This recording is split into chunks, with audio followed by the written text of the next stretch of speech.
इस वीडियो में हम लोग समझेंगे कि रॉलेट एक्ट क्या होता है और अंग्रेज़ों द्वारा भारत में रॉलेट एक्ट लगाने का क्या प्रभाव हुआ था।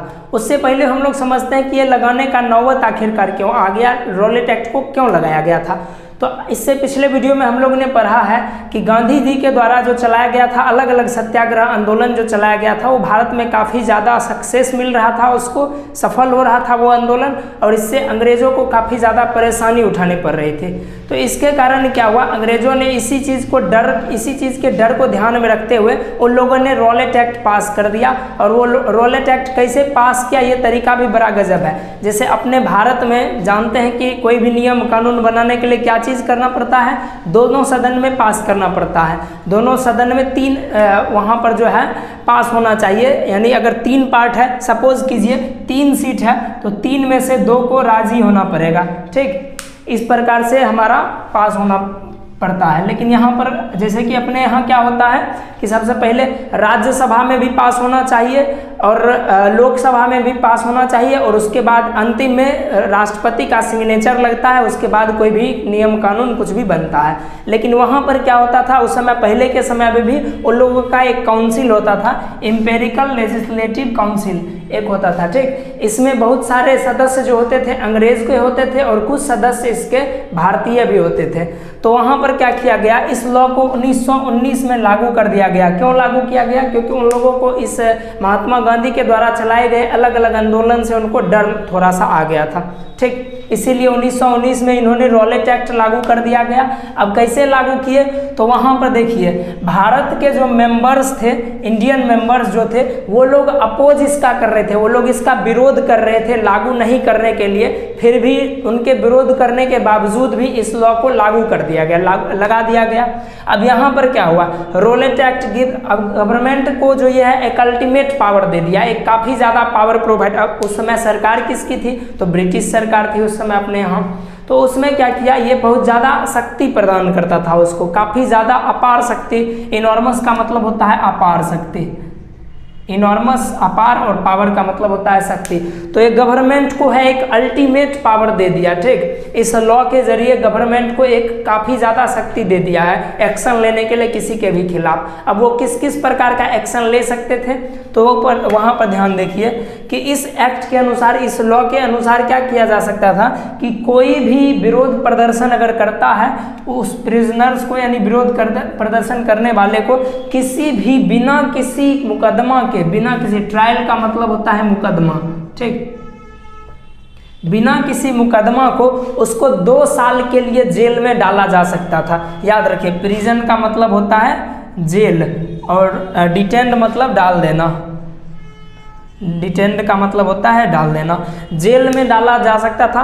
तो कोई भी विरोध प्रदर्शन करते हुए पाए जाने पर अगर अंग्रेज को मन हो गया तो उसको उठा करके बिना उस पर मुकदमा चलाए हुए 2 साल तक के लिए उसको जेल में भेज सकता था। ये पावर सरकार के पास आ गया इस एक्ट के आने के बाद। तो अब आप समझ गए होंगे कि रॉलेट एक्ट कितना पावरफुल था कि किसी भी विरोध प्रदर्शन करने वाले प्रदर्शनकारी को सीधे उठा लीजिए और उसको बिना किसी मुकदमा चलाए हुए, बिना चार्जशीट फाइल किए हुए, आप बिना FIR फाइल किए हुए सीधे 2 साल के लिए सड़ने के लिए जेल में भेज दीजिए। ये पावर देता था। तो अब क्या है कि इस पर गांधी जी को ये सारा चीज़ खराब लगा, देखे कि ये हमारा सत्याग्रह कोई, तो इसलिए सत्याग्रह के खिलाफ ऐसा नियम लाया गया है। तो गांधी जी क्या किए, वो भी कोशिश किए कि इस कानून का विरोध भी हम लोग सत्याग्रह के ही रूप में करेंगे। ठीक, इसमें भी कोई वायलेंस वगैरह नहीं करना है, इस कानून का भी जो विरोध है हम लोग सत्याग्रह के फॉर्म में ही करेंगे। तो गांधी जी ऐसा डिसाइड किए कि इसका भी विरोध किस तरह से करेंगे, सत्याग्रह के रूप में ये करेंगे।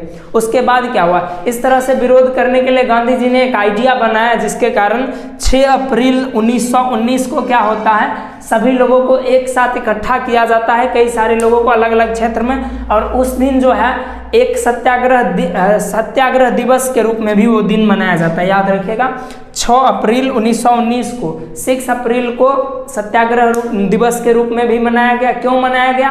क्योंकि उस दिन जो है लोग फास्ट एंड हड़ताल किए। फास्ट का मतलब है उपवास रखे, खाना पीना नहीं खाए, उपवास रख करके और हड़ताल किए थे। याद रखिएगा, उपवास भी रखे थे और हड़ताल भी किए थे।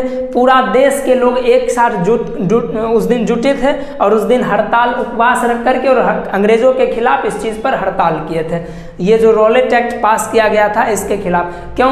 क्योंकि उनका कहना ये था कि हमारा विरोध प्रदर्शन करना हमारा अधिकार है, ठीक है, सरकार के खिलाफ करें, हमारा अधिकार है, बस उसमें इतना चीज़ नहीं होना चाहिए कि कोई वायलेंस नहीं होना चाहिए, कोई हिंसा, कोई मारपीट, दंगा वगैरह नहीं होना चाहिए, शांति से विरोध प्रदर्शन करेंगे, ये हमारा अधिकार है, ये उनका कहना था। और अंग्रेज उसी के खिलाफ एक नियम ला दिए थे कि अगर आप ऐसे करते हुए पाए जाते हैं तो 2 साल तक बिना मुकदमा चलाए हुए ही जेल में डाल देंगे, सड़ते रहिएगा फिर।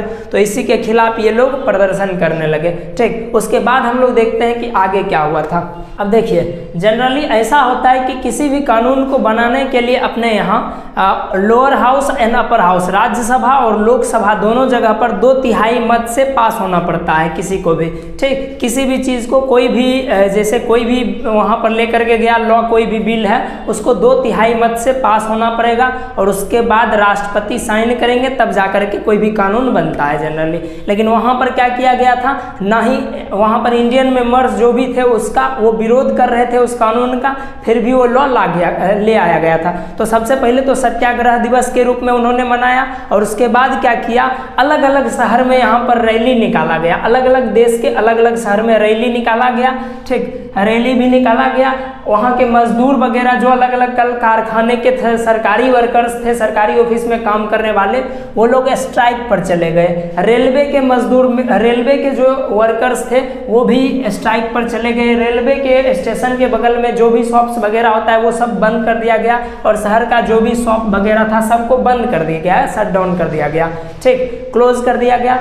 तो इस चीज़ को डर, अब इस चीज़ का अंग्रेज़ों को डर थोड़ा और सताने लगा कि ये जो है जितना हम लोग टाइट करते जा रहे हैं और वो लोग और वायलेंस होते जा रहे हैं। वायलेंस करने का मतलब हिंसा पर नहीं उतरते हैं, लेकिन वो अहिंसकवादी की तरह ही वहाँ पर सब चीज़ बंद करते जा रहे हैं, विरोध प्रदर्शन और ज़्यादा असहयोग आंदोलन स्टार्ट कर रहे हैं वो लोग। तो उसके बाद उन्होंने क्या किया, उसके डर को कम करने के लिए उन लोगों के मन में एक आइडिया आया कि इस सब को षड्यंत्र को रचने वाला कोई ना कोई लीडर ही होगा, क्योंकि पूरा का पूरा आदमी को अलग अलग टुकड़ा में तो बटा हुआ है, कोई ना कोई कुछ बता रहा होगा, उसी के अनुसार ये काम कर रहा होगा।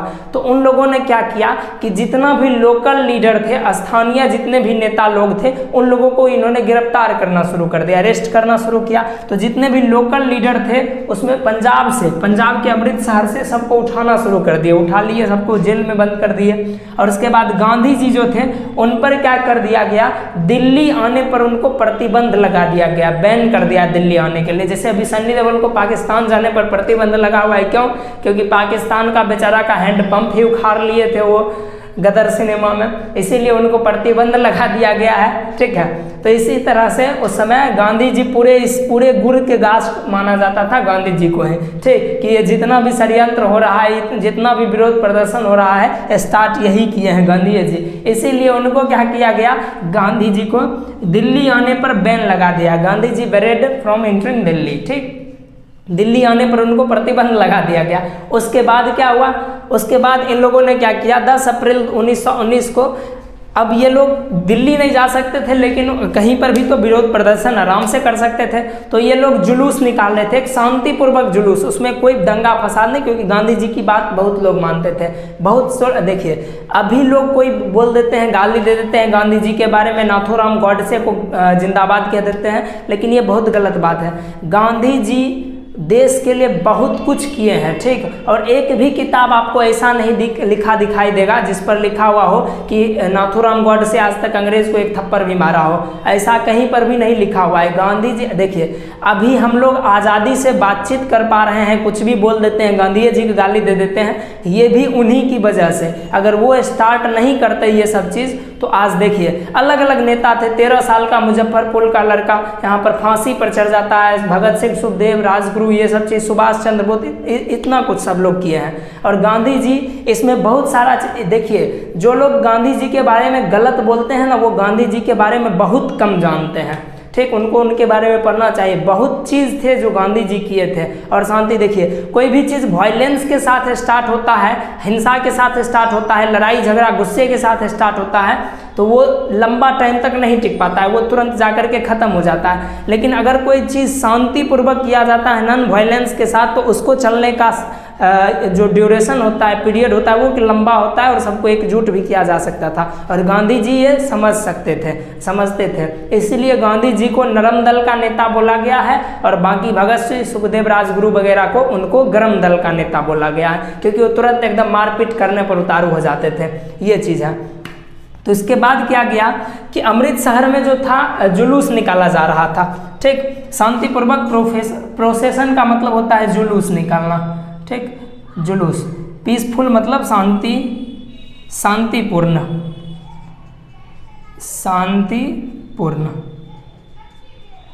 शांतिपूर्ण तरीका से जुलूस निकाला जा रहा था 10 अप्रैल 1919 को, ठीक। उसके बाद क्या किया कि शांतिपूर्ण जुलूस पर भी पुलिस ने क्या किया, फायरिंग कर दिया उस समय। और फायरिंग कर दिया उस जुलूस में, तो कई लोग उसमें घायल भी हो गए, कई लोग मारे भी गए। तो इसके कारण क्या हो गया कि लोगों में और ज़्यादा गुस्सा हो गया। और गुस्सा होने के कारण लोग क्या किए कि चूँकि वो तो कुछ अंग्रेज़ के खिलाफ कर नहीं रहे थे लड़ाई झगड़ा, वो तो सिर्फ बोल ही रहे थे, जुलूस ही शांतिपूर्वक निकाल रहे थे। तो अब उन लोगों को बहुत ज़्यादा गुस्सा हो गया और गुस्सा होने के कारण उन लोगों ने बैंक पर, पोस्ट ऑफिस, रेलवे, अलग अलग जगह पर हमला करना शुरू कर दिया। यानी सरकारी संपत्ति जितना भी था, सरकारी संपत्ति पर अटैक शुरू कर दिया, हमला करना स्टार्ट कर दिया। और इस अटैक के कारण ये जो अंग्रेज सरकार थी वो थोड़ा और घबरा गई। और घबराहट में, जैसे अभी के समय में मान करके चलिए दुर्गा पूजा और कभी आ जाता है, दुर्गा पूजा और मुहर्रम एक साथ आ जाता है और बाई चांस कहीं पर हो जाता है, वहाँ पर लड़ाई झगड़ा का स्थिति बन जाता है, तो उस जिले में क्या कर दिया जाता है, धारा 144 लगा दिया जाता है उसी समय, उसी प्रकार। ताकि क्या हो, धारा 144 का मतलब है कि 3-4 लोग, 5 लोग इकट्ठा एक जगह पर नहीं हो सकते हैं, इकट्ठा जहाँ पर ही होगा पुलिस आकर के तोड़ देगी उसको। तो उसी प्रकार से उस समय जब इस चीज़ का डर सताने लगा कि लोग अलग अलग जगह पर अटैक कर रहे हैं, तब जाकर के क्या कर दिया गया,